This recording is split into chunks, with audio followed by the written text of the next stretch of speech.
We can't get married. You're my sister. Since the young housekeeper began working at the mansion, something changed in the widowed employer's heart. He couldn't explain exactly what it was. Perhaps it was the gentle way she arranged his son's toys, always with a smile on her face. Or maybe it was the caring way she talked to the boy, as if every word truly mattered. He had lost his wife 2 years ago, and since then, that large house seemed empty, cold, lifeless.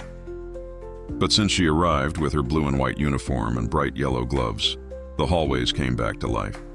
His son, who had been sad and quiet, now ran through the house laughing, looking for her, and he found himself waiting for the moment she would arrive each morning, catching himself making excuses to pass by the kitchen where she worked, catching himself noticing every detail, the way she tied her hair, the sound of her laughter, the genuine kindness that radiated from every gesture.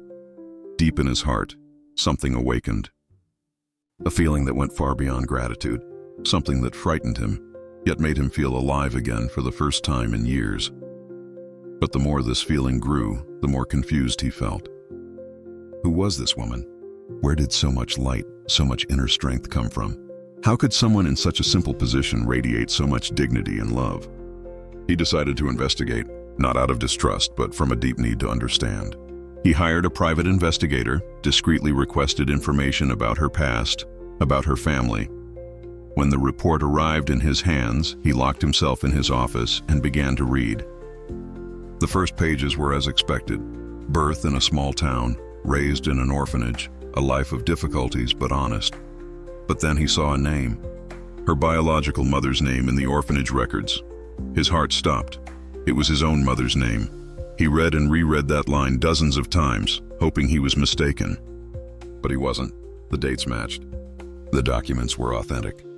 There was even an old letter, yellowed with time, written by his own mother, explaining that she had to give up a daughter to the orphanage years before he was born, because she was alone, without financial means, without support, a daughter, a sister he never knew existed, and that woman he was falling in love with was her.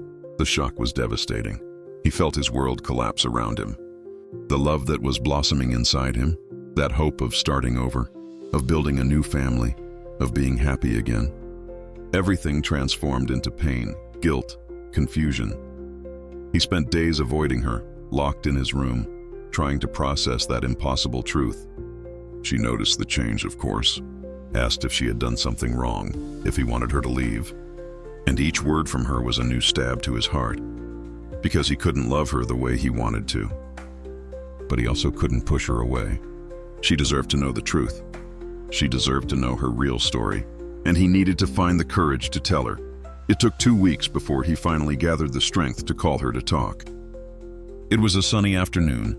The mansion's garden was in bloom, and he chose that place because it seemed less oppressive than the interior of the house. "I need to tell you something," he said, his voice trembling. "Something that will change everything." She sat beside him on the stone bench, her hands still in the yellow gloves, her eyes full of concern and care. And then he told her. Every word, every detail, every document he had found. He spoke about their mother, about the impossible circumstances that forced her to make that devastating decision.